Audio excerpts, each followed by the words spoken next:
welcome tonight. We're just going to be talking about grief and the holidays and from both of our perspectives. My dad's done this, and I'll let you tell them. But he's been doing grief work for over 50 years. Myself, only a few years, and it is not easy.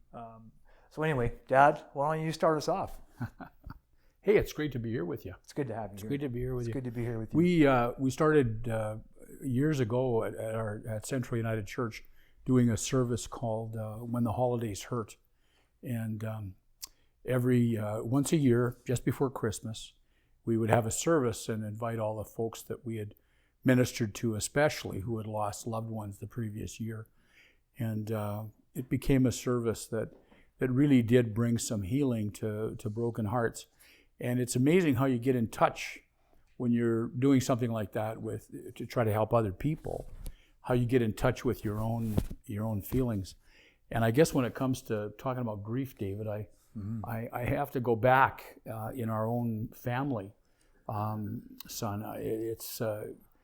It all goes back to my childhood and to my recovery. And I've come to the conclusion that the step 4 work that I did in working the 12 steps, my step 4 work was what opened the dam, kind of, so to speak, just let all the grief come out that I was hanging on to. I had so much baggage that I didn't know, that I didn't know I had, that I was carrying. And I look back on when I was a kid, when I was growing up, and one of the saddest times that I can remember as a kid was when I was about 6 or 7 years old, watching a program on TV, and it was called The Loretta Young Show. And of course, you young kids don't remember, you don't know that name. That's when you had the crank TVs. That's right, that's when you had to crank it up. They were black and white in those days, no color TVs in those days. Yeah, and the Loretta Young Show. And I think I must have been about 7 years old.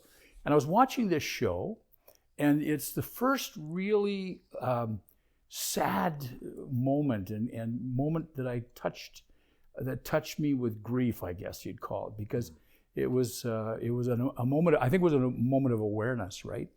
And so I'm watching this show, and what it was about was this family that had adopted this little boy, and they had another child, at least one. I can't remember too much about it, but they had at least one other child. But the other child or children didn't really, they weren't ready to accept the adopted child, and the adopted child didn't really seem to fit in the family, and it was the craziest thing, you know. I just got this sense that I was that child, that I was that adopted child. And I remember I started crying. And and at the same time, as I recall, it was right around Christmas time. And we were kind of sitting around, I think I was in my pajamas, you know, and just kind of relaxing at Christmas time with the family. And I ran out to the kitchen. My mom was baking out in the kitchen, and she had her apron on. And I remember I ran into her apron, and she hugged me, and I was crying, and she said, what's the matter, Wayne? What's the matter? And I said, Mom, I'm adopted. I'm adopted, aren't I? And she didn't know what to say. I took her by surprise. She wasn't expecting this at all. And she said, yes, you are. And then went on to try to, you know, tell me how special that was and everything. But in my heart, there was a sadness about it, that I knew I was that kid that didn't fit, that just didn't fit. And I remember the sadness of that. And then as I was growing up, there were moments, but not that I can remember like that, other than times when I had experienced abuse, you know, growing up. Those were sad and painful times. But then I remember as I was growing up, my sister telling me when I was 10 years old, my sister Betty telling me that that she wasn't really my sister, that she was my mom. And it was one of those times, like, another time of awareness and so forth. And the reason she was telling me was that my mom and dad that had adopted me were really my grandma and grandpa. And we were moving from Moose Jaw out to Winnipeg. My dad worked with the CPR. And so we were moving away, and she had been drinking. She'd been drinking quite a bit. And she said she didn't want me to go. And that if I wanted to stay with her, that this time in my life that I could. And now when I think back on it, I think it was more the alcohol talking, but she didn't want me to leave. And so, so anyway, this is when I first found out that my sister, who I was really close to, was really my mom. And that must have been really strange. It was. Yeah. It was a weird time. And then we were going along, and it's like we moved to Winnipeg, and then we moved back to Moose Jaw. My dad's health was failing, and he retired, and we moved back to Moose Jaw. And we're back in Moose Jaw, and I remember my aunt Lois, and Betty, my sister, my mom, her name was Betty Lois. She was named after our aunt Lois. And Auntie Lois had cancer.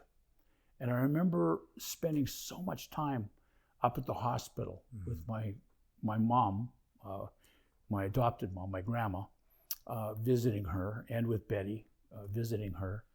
And then I remember she died, and I was about 15 years old. And I was going through some stuff then about moving back to Moose Jaw for that was part of it, but I didn't know what all was going on. But anyway,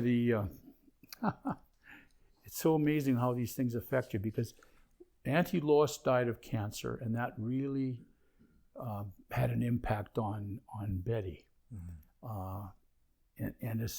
Then just shortly after Auntie Lois died of cancer, Uncle Norm, her partner, Lois's partner, he was going down to California from Moose Jaw, driving to go and visit his son down there. And he was driving, and he had a heart attack while he was driving. Oh, no. And ran the car into a bridge abutment and was killed. And this happened, all this stuff was happening together. And again, it was right at Christmas time. So Lois had died. That was really rough on Betty. And then Norm was killed in this car crash. And it was really hard on Betty. And Betty ended up having a breakdown. And then with the alcohol and drugs that she was struggling with, she ended up in the hospital. She was struggling with mental health issues. And she ended up in the hospital. And she got out of the hospital, and she took an overdose of drugs, and she died. And it just, like I say, this was all these deaths that all happened. And we didn't talk about this stuff. We didn't talk about the pain, the loss. We didn't talk about it. In our background, Celtic background, Scottish, Irish, our way of handling things was you have a wake, and everybody drinks and tries to numb the pain. And rather than talk about it or deal with it, that's the way we did it. And I picked up on that really, really well in my family. I knew how to do that really well. I didn't know how to talk about it, but I knew how to drink, and I knew how to fight, to get angry. And it was an amazing thing, because I found that one of the things that numbed me out from the pain that I had was violence. And when I would fight, and the crazy thing about it was, I didn't have to hurt anybody else. I could get the crap beat out of me, and I ended up feeling better. It's totally insane when you It's think the about it. outside pain, man. But it's the outside Yeah. pain. It gets rid Yeah. of that pain for a while. Yeah. And Brings it out. oh my gosh. And so anyway, this is it goes on and on for a long time. But what it takes me back to, there's a quote that I wanted to share, and maybe this will help keep me on track. A quote from Melody Beattie, The Language of Letting Go. And she's talking about Patrick Carnes, who's well known in the recovery community and as a counselor and therapist and so forth. And he says that the 12 steps are a program for dealing with our losses, a program for dealing with our grief. How do we grieve? Awkwardly, imperfectly, and usually with a great deal of resistance, often with anger and attempts to negotiate, ultimately by surrendering to the pain. And that was the last thing on earth I wanted to do, was surrender to the pain. Mm-hmm. I had no idea that in my own way I was surrendering all along, because I would just drink and drink and drink. Mm-hmm. And everybody else would be passed out, and I'd still be drinking. As long as there was booze around, I would still be drinking. And so I ended up having a profound spiritual experience through all of this stuff. It was really amazing. I got into into a lot of trouble because of the violence, and I had someone share a different way with me, and it was the opportunity to turn my life over to God, and that's what happened, and I experienced a whole new life as I turned my life over to God.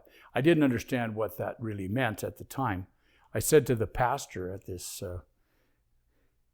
this little service that I was at for young people, I said to him, I was in a lot of trouble, and I just said, maybe I should go to AA now. And he meant well. He's a good man. He really meant well. But he said, no, he said, I don't think you need to go to AA.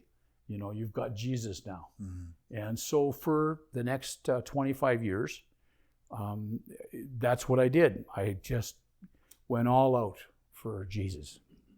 And I don't regret any of that, other than the fact that I think Jesus was, if I'd have been listening, and maybe if the pastor had been listening, he'd have been saying, Wayne, get your butt to an AA meeting. And that's what I think I needed to hear at the time. But anyway, I ended up trying to do so much of it myself. And we were living in California, and I was pastoring, and I was struggling with something that some people will understand this now, and I understand it now, but it's called fear of abandonment. And it was my core issue. Of course, you know, being adopted and all these things that go along with that. I guess that's just natural that you'd struggle with that. But everywhere I went, even though we had some wonderful success in our ministry, my dream was to go to California, take my family to California, live in a beautiful home in a beautiful area down in Southern California, with a swimming pool and a spa, you know, the whole bit, and make good money, you know, have a good living, a good life, and have a wonderful ministry. That was it. Ministry. I kept telling myself that was really number one. And so we got all of this. It all happened. And yet I was not happy in here. I just didn't have peace in here, you know. It was so hard to figure out. And so after we'd been down in California for, I guess it was 7 years, and I ended up having an opportunity to come back to Canada, which I really wanted. I really missed Canada. Mm-hmm. I really did. In fact, it got to be, and I think, you know, actually I was grieving for my home country. I really was. I also had the fear of abandonment issues going on, but I was really grieving for Canada. And I read this book by Dr. Reg Bibby from the University of Lethbridge, and it was called Fragmented Gods. I remember reading it, sitting at the mall. I was at Nathan's hockey practice over in Ontario, California. Yeah. And I went over to get a coffee, and I got a book in the bookstore, and I'm sitting there reading this book, and it hit me that, this is what's going on, is that in the United States, it's like a melting pot. It's like a melting pot, and everybody is expected to become like an American. Yeah. You move to the States, and you're supposed to all, you forget your culture, you forget a lot of your stuff, and you just melt down. Buy your guns and drink your whiskey. And in Canada, Reg was saying, that we're a mosaic, and that we celebrate diversity. And instead of that, our goal is, we don't do it all that well sometimes, but our goal is that we want to include everybody.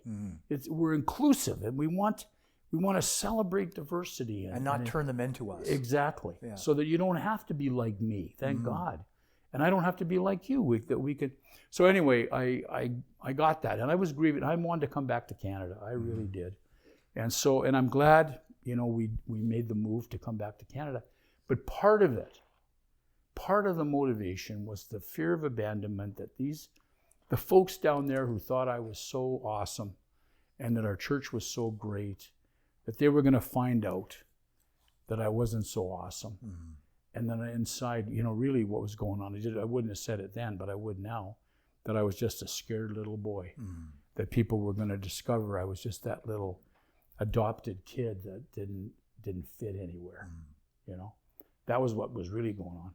And so we moved back to Calgary 29 years ago, and I was down at the church. It's been 29 years already. Yeah, 29 years we came back. Smokes. I know, Dave, it's hard to believe. Yeah. It's hard to believe it, man. That means Greg is getting close to 50, actually. I know. We're going to have, your brother's going to be 50 years old. Yeah. I know, and I've been doing the ministry, part of it in my life. I've been doing ministry for over 52 years now. It's hard to believe. Mom and I have been married 52 years. Yeah. Yeah. So anyway, the miracle of the whole thing, really, I was ready for this. I was really ready for it. So we came back and started ministry down at Central United Church, right in downtown Calgary. And I was invited by a captain over at the Salvation Army to speak at the men's fellowship thing. I think it was at the Booth Center. Booth Center, yeah. Was it the Booth in those days? Yeah. Yeah. Harbor Light. Yeah. Harbor Light, yeah. That's the booth. That's the booth. It turned into the booth. Yeah, it turned into the booth. And so I was invited to speak at the Harbor Light. And that's where the whole direction of my life was about to change again, a major change. Because I met a guy there who was the director of recovery there, the addiction recovery. And I thought, this guy, he can't be Salvation Army. There's no way. He wasn't so structured like the Salvation Army people. I'm not putting that down, but he just wasn't. He wouldn't wear a uniform, or anything like that. His name was Bill Crossan. And it turned out that he was an old timer. He was an old time AA guy. And he was doing such great work with people in recovery that they had somehow got his name at the Salvation Army, and they hired him in Calgary.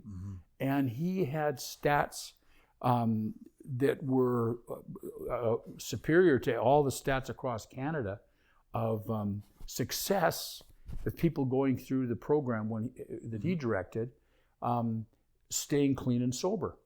And so they thought the world of him, and I was like surprised because he was not typical Salvation Army. But he sensed something in me that he was there the night that I spoke to the guys and asked me to come and sit with him and have a bowl of soup after we had the service. And he said, Wayne, he said, I'd really like to get together with you. He said, I'd like to take you out for lunch. And we had just moved back to Calgary, and we were downtown. I didn't know my way around downtown. So he took me out for lunch. And and just began to tell me, he says, I think that you're open. You're open to change, and you're open to talking about stuff that a lot of ministers aren't open to talking about.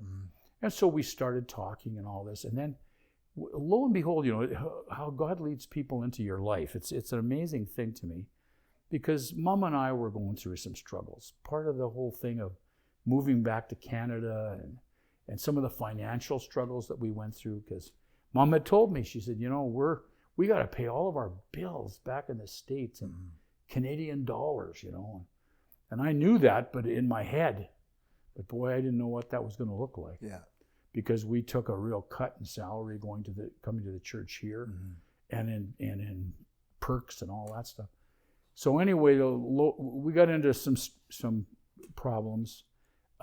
We struggled in our marriage, and it was a painful time for you guys, for all of us. I know that, and Mom and I regret that big time. But out of all of the pain and the struggle in our marriage, again, it's like Karn says, this whole thing is a grief process. And what happened was I ended up really getting into recovery. I had to when Greg, when your brother was in his program down in California, when we were in the program with him, I had to go through the motions. I had to go to 12-step meetings. I had to do the, 4th steps and 5th steps and all of that stuff.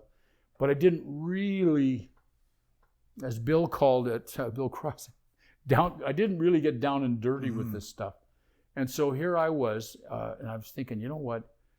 Through some of the struggles that Mom and I were going through, we both came to the conclusion that what we really needed to do was to do some recovery work, right? Yeah. And so what we did was we started getting counseling. Mom had some people that she talked to, and ended up doing her step 5 with Sister Helen, who was well known here in Calgary. Oh yeah. And years gone by, she's a great lady. She heard thousands of them probably. Yeah. Oh yeah. Like a lot of thousands of 5th steps. Yeah. Yeah. And Mom went to Bill for counseling, and I went to Bill for counseling. But Bill was my first sponsor in AA, and I was blessed. Because he was in your face. He was so honest, and with guys, he just had a way of really, really penetrating, really kicking my butt, right? But with women, I found out that he was just a great counselor as well, but gentler. And I used to kid him about that. But Bill and I became best friends. He was my sponsor, and he was a wonderful counselor. And that brings me to this. I was doing my step 4. That's where this has all been going, Darce. I was doing my step 4. Because Darcy's sitting back there going, what are we talking about? Yeah. He keeps looking at us like, it's what's grief. going on? We're talking about grief. That's man. I'm old. You have to put up with me now that I'm old. I can wander all over creation. Did you want to say anything? No, gosh, no. We're willing to listen to you go around in circles. I'm sure everybody out there has enjoyed it. Shoot. So everything I've said so far is leading to this point. So far. So far. I'm not saying about anything else, but so far. So I was doing step 4. And I asked Bill Crossan if he would help me with the step 4 work. Well, it turned out I asked the right guy, because Bill really was an expert on step 4. He really was. And I talked to Bill different times, but he said, well, come on in and we'll really go through things together. So I went into his office. He invited me to come over to the Salvation Army. And I went to Salvation Army for a lot of meetings. Almost every day I went to meetings in the morning with the guys and hung out there. Drank a lot of coffee and smoked a lot of cigarettes. In those days you could smoke in the meetings. It was something else. And Smokers had their heyday, man. yeah, we did. We did. We had a we heyday. did in those days, yeah. And then it's gone. It was crazy stuff. Yeah. So we'd been in meetings in the morning. I'd been at a meeting with Bill in the morning, and Bill said, "Why don't you come back over tonight and we'll do a session. You and I'll do a session in my office, and then we'll have a bite to eat together with the guys." And I said, "Oh, I'd love to do that." So I went over to meet with Bill. I'm sitting in Bill's office, and we're working on step 4. And he had such a gift to ask discerning questions. It was unbelievable. I don't know how he got me to this point, but he led me. He asked me some questions, and one of the questions, I thought about it. I really thought about it, and all of a sudden, it was weird. It was like this huge screen came up behind Bill on the wall, like a big movie screen, and there was Betty, my mom, and she was there, and all of a sudden it was like a dam broke, like a dam broke. And all of this grief that I've been carrying all these years, even in ministry, all these 25 years in ministry, because I came to the conclusion I was a dry, drunk pastor, right? And so all these years of carrying this grief and stuffing it down inside came out. And I realized that Betty was the key to the whole thing, that I had used that. That was what was jamming everything down. When she passed. When she died, yeah. And the way she died, and how it affected our whole family, and how all that anger was down inside me. That I had so much anger about that loss, about that grief.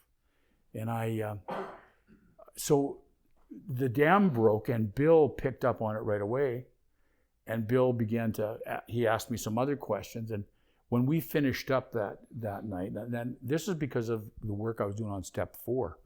And that's where these words from Patrick Carnes really hit home, because I think from that day, David, out of that came the Holidays Hurt service that we did down at Central. Yeah. And that whole emphasis on grief ministry. Because I'll be honest with you, Dave, before I started doing all that work on grief with Bill, for days after that, all I did was write and cry. I wrote everything out. I did my step 4. I did so much work, and I cried so much. It was this amazing cleansing that started in me, at that time. And so we started that grief service, and up until that time, I hardly ever did a funeral.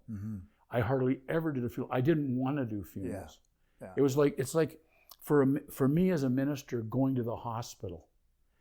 I didn't want to go to the hospital, and I know that was all connected to the time we spent in the hospital, time with people that were dying of cancer and so forth. Time I spent in the hospital from being, beat up and fractured skulls and concussions and all of that. Okay, 1 minute, and then we're going to need a break? Yeah. Okay. Less than a minute now. Okay, so we have less than a minute. We're going to take a quick break, and then we will all come back. Please get yourself a drink, use the washroom, whatever you got to do. This grief stuff, it's not neat. It's not neat. And just to pick up where I was, I had a couple of things to remind myself of, because of the fact that it's not neat. Elizabeth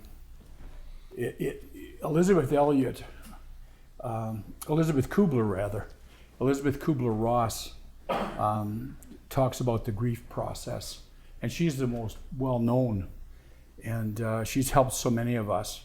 And she brings out the fact that it's really a 5-stage process, processing grief. And Bill Crossan reminded me of that as we did the step 4 work as well. It starts with denial, then anger, and then bargaining, then sadness, and finally acceptance. She says that's how we grieve. That's how we accept. That's how we forgive. That's how we respond to the many changes that life throws our way. Although this 5-step process looks tidy, it looks tidy on paper, and it sounds tidy when you have a 5-step process. That sounds nice and neat, but boy, it's not tidy in your life. We do not move through it. This is Melody Beattie. We do not move through it in a compartmentalized manner. We usually flounder through, kicking and screaming with much back and forth movement until we reach that peaceful state called acceptance. When we talk about unfinished business from our past, we're usually referring to losses about which we have not completed grieving. And that's where I left off. In Bill's office, the big screen with my mom, my sister growing up, Betty, her face, and realizing that she was kind of, in a sense, I guess, like a cork. She was like a cork that was blocking off all that work and all that grief that needed to be acknowledged. But the problem with the whole thing was too that opened it up. That was the the cork blew like a champagne bottle. The dam burst, and I had all of this grief, and I had no idea what to do with it. But the amazing thing has been for me is that the 12 steps were right there for me. I had the tools. And I had this wonderful guy, my sponsor, Bill, who helped me to learn to work those steps. And I discovered that as I worked those steps, and for me at that time especially, I remember all the work I did with step 4 and 5, it just was an amazing journey, processing that grief, learning how to process the grief. And so that's where Patrick Carnes' words came in for me, Dave, was that I realized that the rest of my journey, that I had these tools, that I didn't have to do it myself. I had meetings to go to. Boy, we miss those meetings now. I know it's hard, and I know that a lot of people are getting help, from streaming and from meetings that are online. But we miss those days when we could go to meetings, and I miss hugging people. Well, meetings are still there. I miss hugging people. Meetings are still there. Yeah, but they got the exemptions. Yeah. But it's not the same. It's not the same. You can't go in and hug, and it's not the same. That's it's it's just not. It's not the same. I know. It's different. And I encourage you to go anyway and to do that. But I guess for me, I've been so thankful to have the tools. To have the steps, to work the steps every day of my life in processing the grief, because otherwise we keep the grief inside. And we need to be able to talk to people about it. We need to be able to do the work. And there's not a day goes by that I don't find myself working a step. It just works. So I just wanted to stop right there. I don't know, Dave, if you have any specific questions you wanted to ask me, or no, actually, I just to carry on with the 5 stages of that's what I was taught in school too, and all that. And then when I went and took a program through Wellbriety, I discovered that one of the reasons why, for me, the 5 stages were so difficult to grasp is because it makes one think that there's 5 steps and then you're done. And I just spoke to someone today about they lost their grandson to an overdose a few weeks ago, and she said, I am now getting closer to acceptance. And then I asked her, I said, do you think that you'll ever go back to denial? And she says, probably not. And I said, probably. I said, this is circular. Like the part of what I think what sets us up for that difficulty with grief is that we think it's linear and it's going to stop. Yeah. Right. Yeah. And it's still like, I never met your mom, but her death has had an impact on me, and it will impact me forever. And that stuff doesn't end. Like what I've experienced with it is it just repeats in a circular motion until we learn how to simply accept it, right? Like getting to that final acceptance stage of those 5 stages, right? It's acceptance, I think, is the 5th one. Yeah. And that's really what the constant repetition of that feeling is. What I didn't realize was previous to 10 years ago, like I would say previous to 10 years, I did not know how to grieve at all. Like I had no process for it. I would, like when John passed away, that was the first time I remember really being hit by grief. And what I did then was I drank. Like, because after John's funeral, I was heartbroken. And I went and I drank and I used, even though John was sober when he passed, like, and even though I remember when your mom, when your grandma passed, when our great grandma passed, and I remember those things, but they didn't, because it was so far away, and I was so used to pushing it away and pushing it and not getting connected to it. It was like when Brady passed. When Brady passed was when I really had to learn how to grieve, because I knew I couldn't go back to what it was like before. You know, I couldn't go back to drinking and using when Tara passed. Like those things happened in the last 6 years, 7 years, however long it's been since Brady. Yeah, 2016 or no, 2015. No, God, it's been so long now. I know. I can't even remember. I know. But that pain, right? Like you mentioned it when you were talking about it, like in order to, like one of my close friends this past year took her life by suicide.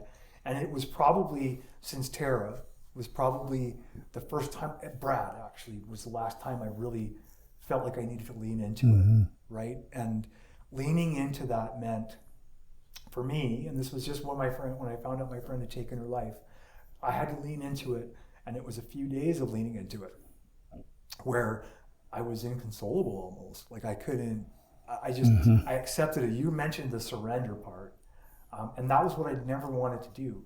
I never wanted to surrender to how bad it felt to lose somebody you loved, you know. And Brady, and I mean, John started it. He definitely started it, even though I was still using back then.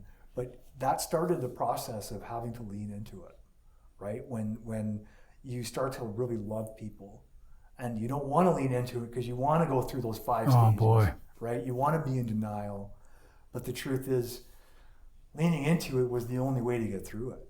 You know, like the heaviness of it. Yeah. You know, and I think from what working with other people too, which you've done for so long, is taking, like, I don't know how you do it. I don't know how you do it, because people probably don't see you bawling when you do a funeral, but I bawl. Like when it's a young person, I can't help it. I don't know what it is about it. But even if I didn't know them, if there's anything relatable to our family, to me, like, it just, like this recent one, when I couldn't stop crying. Like I just couldn't. Yeah. And I just think it's because there's always grief in there, you know? Yeah. And to talk about, for anyone out there, because we were answering some questions while you were in the washroom, it's like, how do we deal with it in the moment, you know? And how do you, when you meet with people, what do you recommend them to do? Man, because you can't tell someone how to do it. No. And when I do some of these services, you know, as I still do, because I feel it's like a calling, you know, I want to be there with people. And I know that it's God. I know that it's our higher power. I don't have any dreams in my head or aspirations that I can fix anybody. You know, it takes all my energy just to work on me. And that's the tools. That's the tools that I have, which I use every day. And but I guess for myself, Dave, I feel the same way. And there's times when the tears do come. I'm able to somehow, usually, to kind of hold on to that. But sometimes it comes and it's just people know that it's right there, right? And but I do a lot of crying. When I've just got to the point where I don't always do the crying in front of the people because I know once if I lose it, it's you can't get it back. I can't get it back. Yeah. That's what. But I know that. But I feel that. I feel the same thing because and why would you put yourself in that kind of a position? That's what some people have asked me that. What, Pastor Wayne? Why would you put yourself in that kind of a position where you feel that and you hurt like that? Right? Yeah. And I wouldn't if I didn't feel that's where God wanted me to be. As I mentioned before, that I used to hate going to the hospitals, right? The smells, the feeling, the people, it just connected me with all that past history of people dying, you know. And then doing funerals, I mean, I did not do a funeral. I didn't go out of my way to do a funeral, believe me. And I didn't do a funeral unless it was somebody that asked for me or that knew me or whatever, or that I knew and helped out with the family. I didn't do a lot of funerals. That's the truth of it. And then when we came back here, and I was working on Step 4 with Bill, it was at the same time, the very same time, that I was asked to do a funeral for a little baby that was, oh gosh, I still remember. They called her Baby Jane Doe, and she was found in a garbage bin. And the sadness of the people that reached out and the agencies that reached out, and I was asked to do the service. And so I said I would, you know, and it was on the media, you know, it was on TV and all this stuff. They didn't have that part of it, the service on the TV thing. Thank God. Thank God is right. They were trying to get the mother, the family, somebody to come forward. And so I remember I talked to Bill about it. I talked to Pastor Michael about it. And I had everything all laid out that I was going to do for the service, right? Because I was nervous. It was the first one service like that I'd ever done. And had it all laid out. And then I went to do the service. And Michael had said to me, he said, Wayne, the most important thing is just be yourself. Be yourself.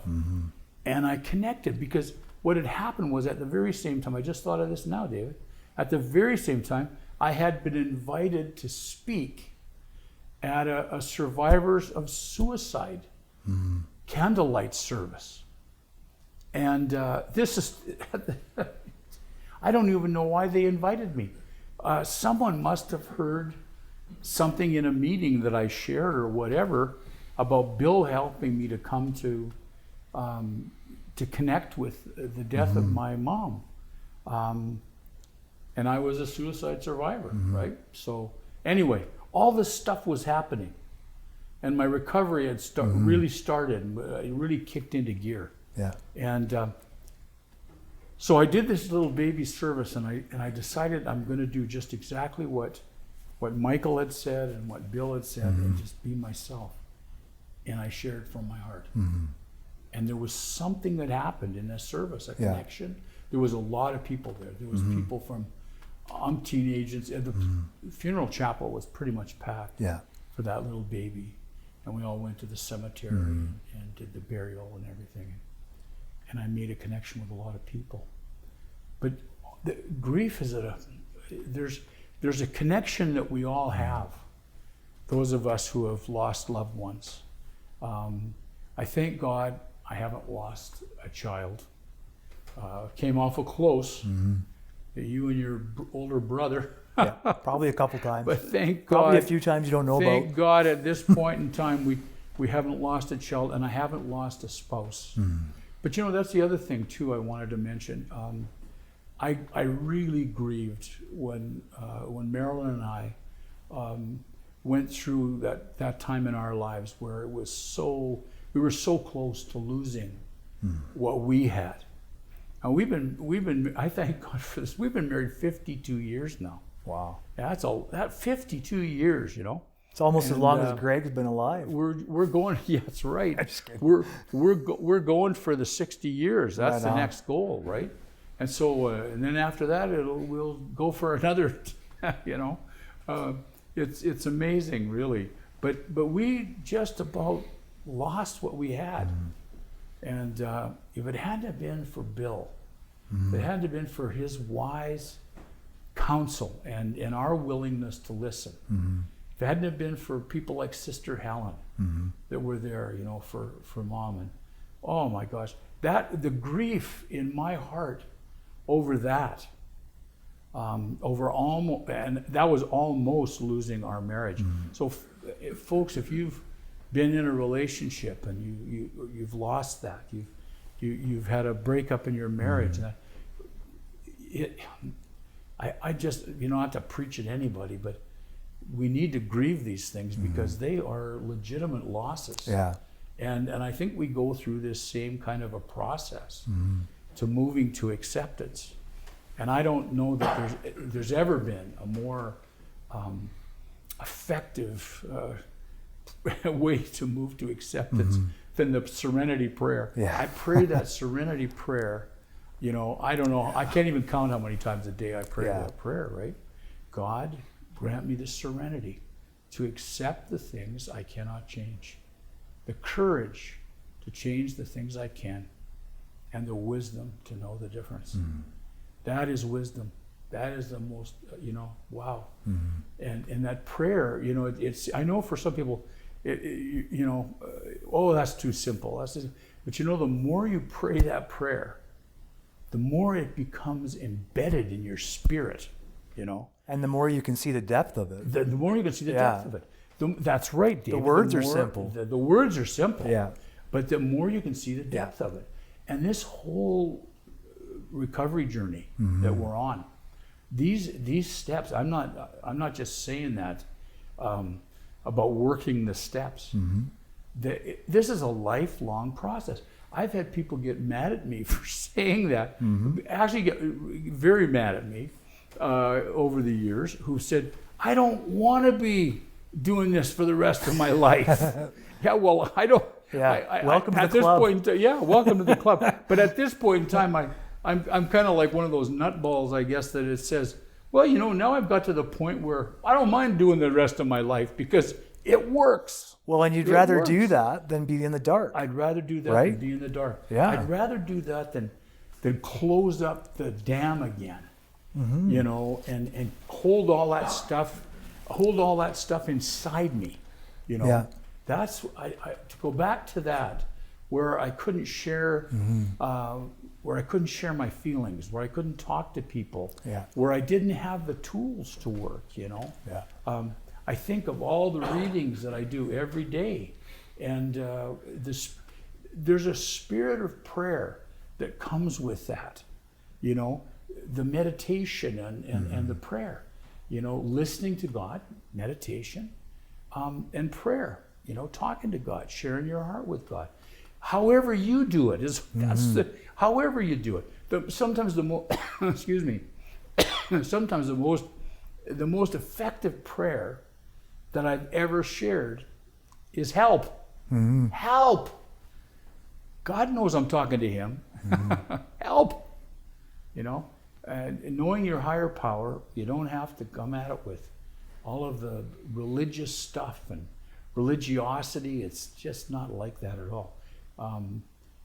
I've just discovered the difference since I got into recovery between spirituality and religion. And you know, religion, Huge difference. A huge difference. Huge difference. There's no religion. You know, I had become I had become a religious addict. That's what I was, a religious addict. I'm a recovering religious addict. Number one, I guess. Well, not number one, but anyway, close. It's right in there. Because I substituted religion, where I used to use, alcohol, drugs, sex, violence. I substituted religion. It kept me out of jail, and I'm really thankful for that. And it got me a real glimpse of my higher power's unconditional love, big time. And so I'm really thankful for that. Well, and it brought you to spirituality. Well, it brought me to spirituality. Yeah. It did, even through rebellion. It brought me, as Scott Peck says, to experience real spirituality in my life. And I believe that the essence of my spirituality is love, unconditional love. And so if I don't have to get hung up on religion, on rules and rights and regulations and rituals. It's all about relationship. Yeah. And that's what love looks like. Love looks like a relationship. Yeah.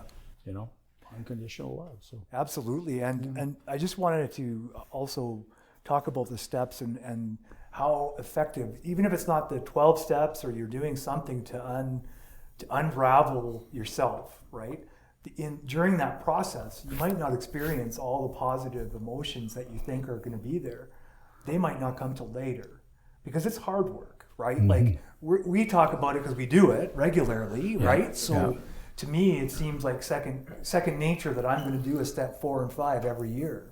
Yeah. But I believe that doing it every year, as much as it is painful, and it is painful, without question, every year, it has allowed me to be more connected to my grief. Like there's no question, because I've done it every year now for about 6 years. That's great. And it has 6 or 7 years, and it has definitely changed my perspective on death and dying and loss in general. Like the idea of I couldn't believe how pent up I was when it came to grief. Like how out of touch I was with my own grief until I started going through the steps and regularly seeing these things that were jumping out at me, that grief was literally motivating me to make these choices, and a fear of loss, right? That fear of abandonment, taken even further into a fear of loss. The fact that anything good comes, I think I'm going to lose it, right? And because I don't deserve it. Yeah, and that, of course, that is fear of abandonment big time. For sure it is. That's right. And then so working the steps is not easy. It's not. It's hard. But the alternative is I don't know what I'm going to do. Yeah. Right? I don't know when it's going to come out. I don't know when it's going to blow up. And I've lived both sides in sobriety. I've lived with not talking about anything and being miserable in sobriety, but I was only miserable as far as you could tell. As far the rest of the time I was fine, right? But I was living in misery because that pain was just getting pushed down, and pushed down. To the point where now that I like regularly working with people, of course, and working the steps, it doesn't have a chance to get pushed down as far. Yeah. So when I'm starting to do the writing, but again, it's hard. I've even had old timers. I can't remember. I won't say their names, but I've had a couple old timers absolutely condemn the fact that I do my steps every year. And the reality is, though, I don't want to become the old timer who doesn't realize they're a fucking asshole. Like, I don't want to be that guy. I want to be able to deal with those things that are most likely to make me an effing a-hole by the time I'm 60, right? I want to have that open so that I'm not wanting to swallow whatever thing might end my life, right? Like, I don't want to, and I've already been on the other side where it's pushing the grief starts pushing towards ending your life, right? And having been there, not just grief, but problems, pain, whatever it is, even though most of my pain stems from grief, right? Whether it was as a kid losing innocence or growing up and losing more innocence, like whatever it was. I just think it's so important, Dad, what you're talking about in terms of the actual physical work, you know, that we need to do to get through this stuff. As awful as that work might seem, right? Like at the time. Nobody wants to write a step 4. really. I guess the thing is, when it comes to grief, some people have the idea that, like you've heard it, those of you who are grieving or have been through grief or are in grief. I don't know if you ever get through grief. Mm-hmm. I don't, it's like when I was in seminary and college, in pastoral care, we talked about closure, Yeah. there was a lot of emphasis on closure, on helping people get to closure. I've come to the conclusion now that there's no such thing, that there really isn't such a thing as closure, that it's, and that our higher power never intended for us to ever experience closure. I think that there's healing, there's ongoing healing. When the holidays hurt, right? We had a healing service to help that healing along. It didn't mean that you were all healed. Yeah. And it was all behind you. That you felt great. Yeah. But it gave you hope that, you know what, I can take one more step. I can do one more day. I can pray the Serenity Prayer one more time, And if I can do this, like, I guess one of the keys for this whole working the steps program for me has just been that whole idea that, Wayne, if you can do this for one day, just do it today. Yeah. And let tomorrow take care of itself. And it will. Yeah. It is amazing to me that, I'm no super saint or super spiritual type of person, but I've come to that place where, like, it's one day at a time, literally one day at a time. And I just keep doing the work. And I realized that somehow I was waiting for some magic wand to be waved, right? I was waiting for a special delivery letter to come in the mail. And say it was okay for you to stop. Literally, yeah. That everything, that's the magic. There's no magic dust to sprinkle. There isn't. There's only doing the work. And Are we taking a break? Yeah, I was just going to hit one. Okay. So the thing to me that is so amazing about this is that work, it's essential to do the work, but the reality is the promises, like in the big book, those promises will all come true. Yeah, in some They way, will. shape, or form. And it's not magic. No. It's not because of magic. It's because of work. It's because of work. Yeah. It's because we're doing the work. Yeah. It's not, I used to, like I said before, I was waiting for this special delivery letter to come from God, telling me that, it was all looked after and that all my dreams were going to come true, and I was going to be this super spiritual guy, and I wouldn't have temptation anymore. I wouldn't struggle. I wouldn't lust. I wouldn't, Levitate and shit. Yeah. That everything was wonderful. Everything was wonderful. And it never happened. It never happened. And I was in one of my first AA meetings. Bill Crossan got me going to some, I went to AA meetings before when we were trying to be there for our oldest son. I went to AA meetings, and they weren't hardcore though. They were Southern California AA meetings, and they were not in. There's a different. Well, it depends on where I you're don't going want in to be Southern negative. California. Yeah, there's some hardcore ones down there too. I've been to some good ones But down we there. were but we lived, you see, we were in LA County, but we were only just a county line away from Orange County. And in Orange County, in Brea, in Orange County, we had some pretty lightweight, I'll just put it that way. Anyway, and I didn't want to get into it anyway. I didn't want anything that was going to really get down inside me, because I didn't need to be there. I didn't need to be in a meeting. I went to I've told that story, Dave, that You were there for Greg. I was there for Greg. Yeah.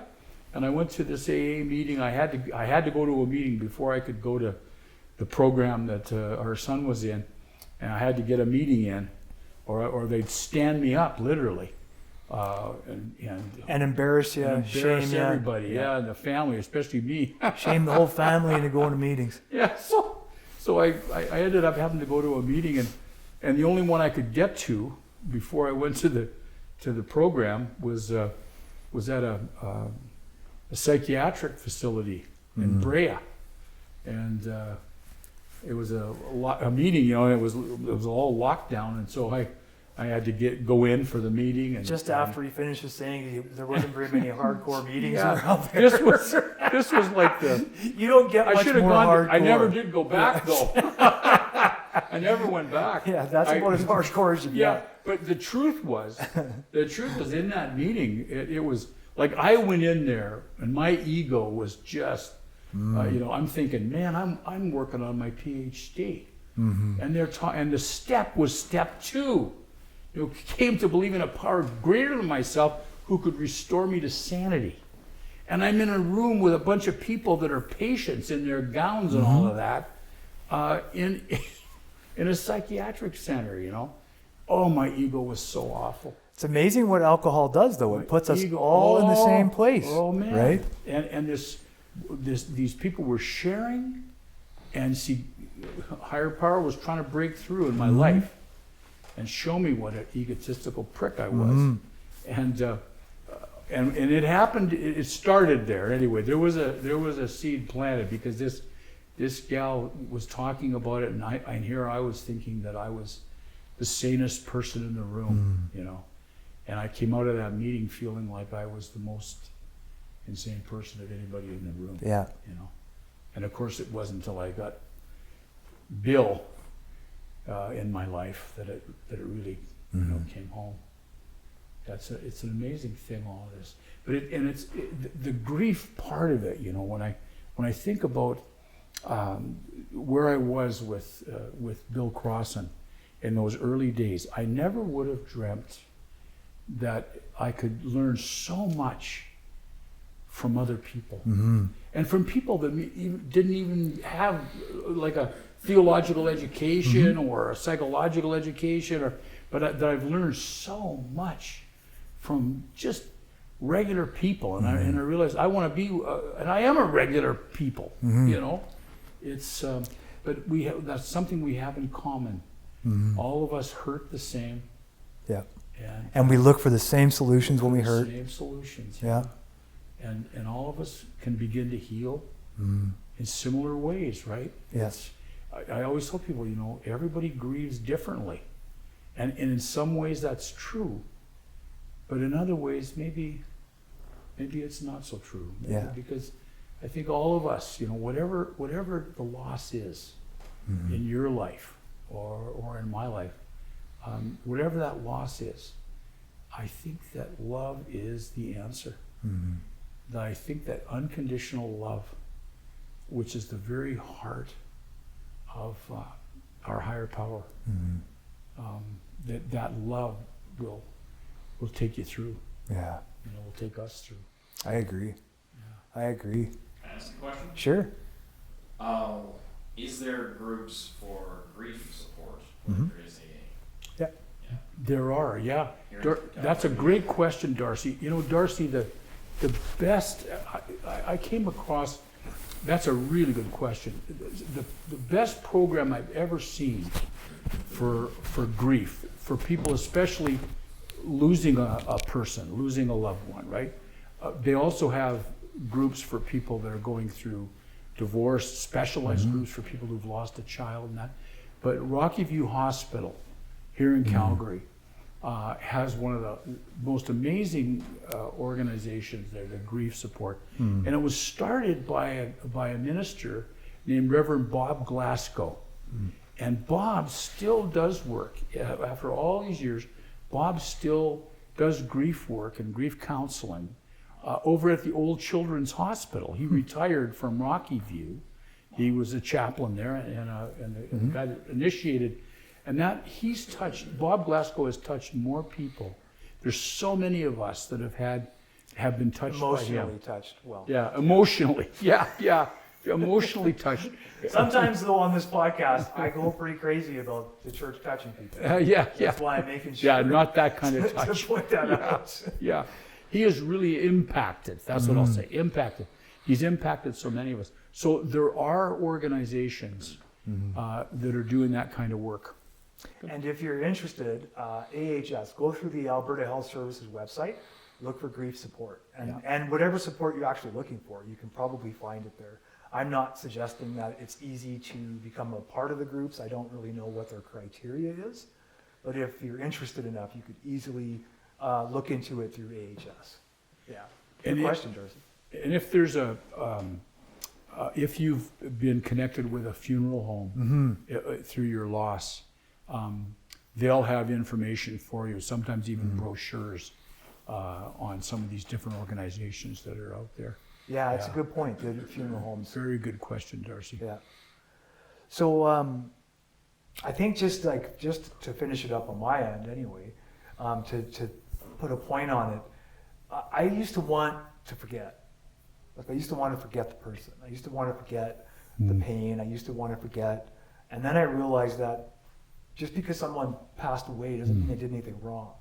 So like in my mind, for a long time, I had it in my head that, and I know this is going to sound really stupid, but I'm going to say it out loud anyway, because I appreciate looking stupid.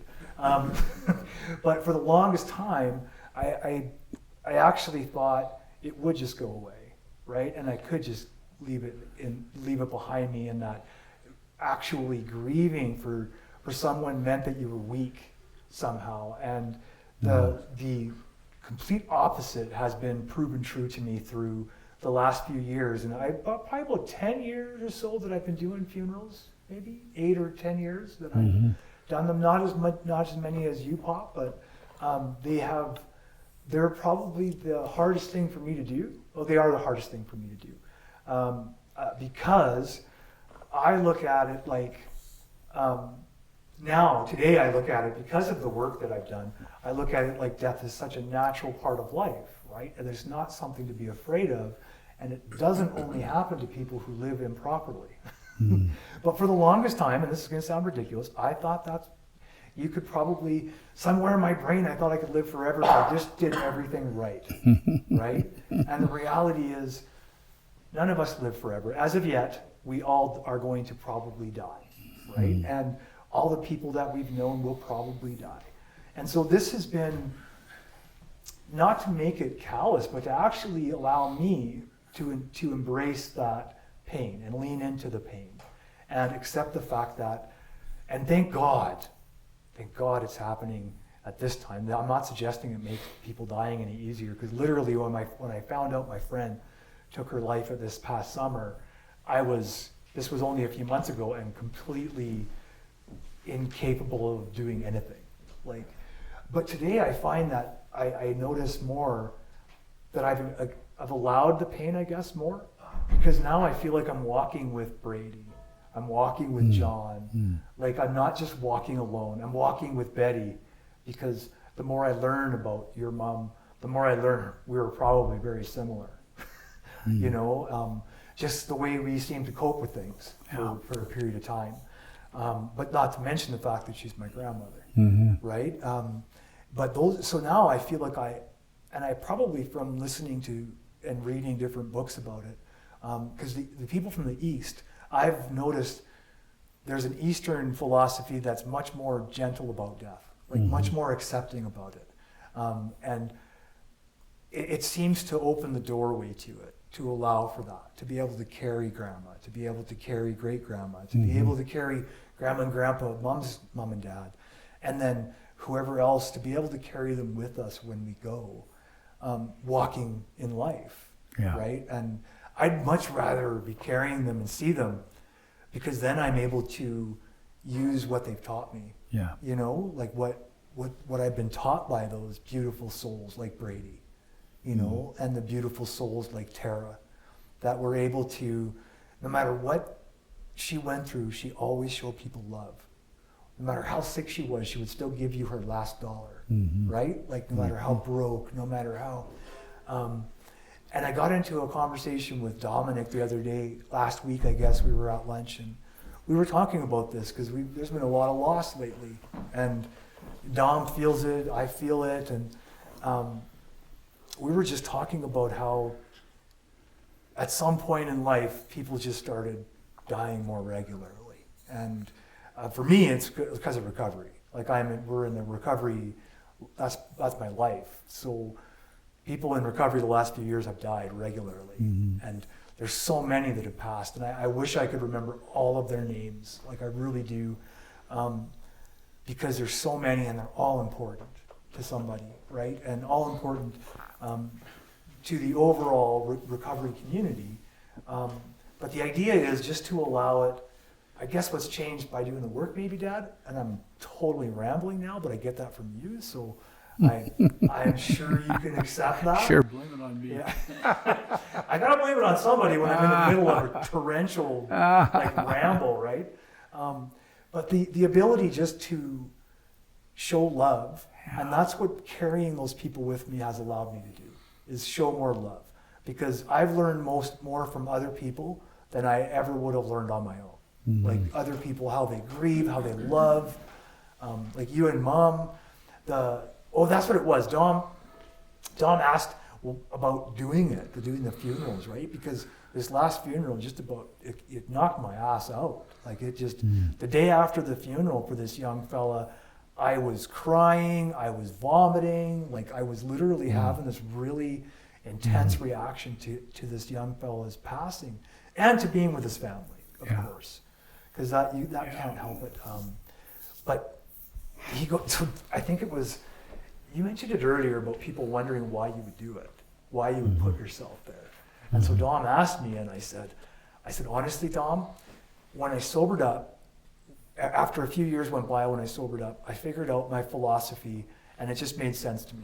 It was, if I can do it physically, I'm going to do it. And if I can't, then I can't, right? And so, trust me, I said, Dom, when I got asked about this service, there was a part of me that was like, you're busy, right?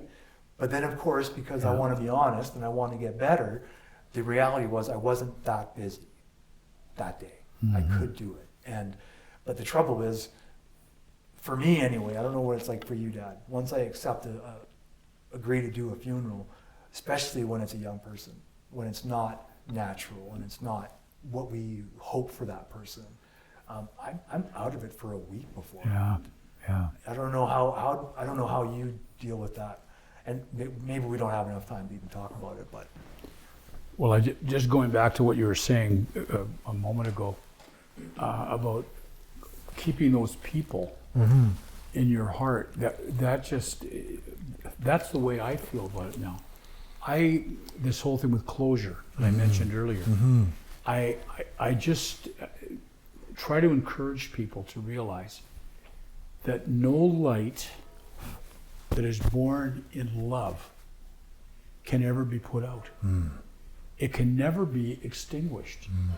No light that is born in love can ever, it doesn't go away. And so forgetting, to me, I guess closure reminded me of forgetting. trying to forget, Trying to forget. Yeah, me too. And I don't encourage people to try to forget at all. Remembering is how we heal. Remembering. Yeah. The wonderful things that you just spoke about, like with Tara, you know, those things that we focus on. When I think of Betty, when I feel my heart rejoices. She was such a good person. Yeah. She made mistakes, just like anybody else, but she was the most wonderful person, and she brought so much joy to my life when I was young. I didn't know she was my mom. Yeah. She was this big sister. But I can remember her one time at Halloween. I was sick at Halloween. And I was a little kid. And I was in my pajamas in the house because I couldn't go out for Halloween. And everybody else went out, right? And here, there's a knock at the door, Halloween apples or whatever. And I can still remember this. Betty had a mask on. She was standing at the door. And she was out Halloweening for me. Oh. Getting candy and stuff for me, right? Yeah. But I didn't see, I looked at her. I would never have known it was her with the mask on and everything she had. But I recognized her pedal pushers. Her feet, shoes. And her shoes. She had this old style slip-on shoe that they used to wear, that penny loafers, penny loafers. Okay. So they were, and I said, Betty, and I remember, I just laughed. I laughed, and she was just so excited to be able to see me, and but that was the kind of like I don't ever want to forget those things, and I my heart breaks when I think of the night that she died, and the kids, the Jimmy and Duncan and Lois, her children, and oh gosh, gathering at mom and dad's house at. It was awful, and those kind of things I don't need to focus. I don't really need to focus on anymore, but I focus on all the wonderful memories that we had of what a good person she was, what a loving person, what a caring person. Those people live on in us, I agree. and through us, and I guess I'm one of those people too that also believes that that this isn't all there is, right? I don't have all the answers. I just think of that. There's a gospel song called I Can Only Imagine, but I can only imagine what it must be like to be set free into the fullness of our Creator's unconditional love, acceptance, and forgiveness. I can only imagine what it must be like to soar, to mount up with wings like an eagle, and to soar to the fullness of that love. That's pretty cool. Well, I think we'll close there unless there's anything else, because that seemed like a pretty good note to close on. And from my family to all of yours, like, may you just have like as restful and peaceful a time as you can. And if you're struggling and you need help, please reach out. You can reach out to us you can DM us on Facebook. You can email us if there's anything you need, even if it's just to talk to somebody. So we love you. Take very good care. Dad, go ahead. Love ya.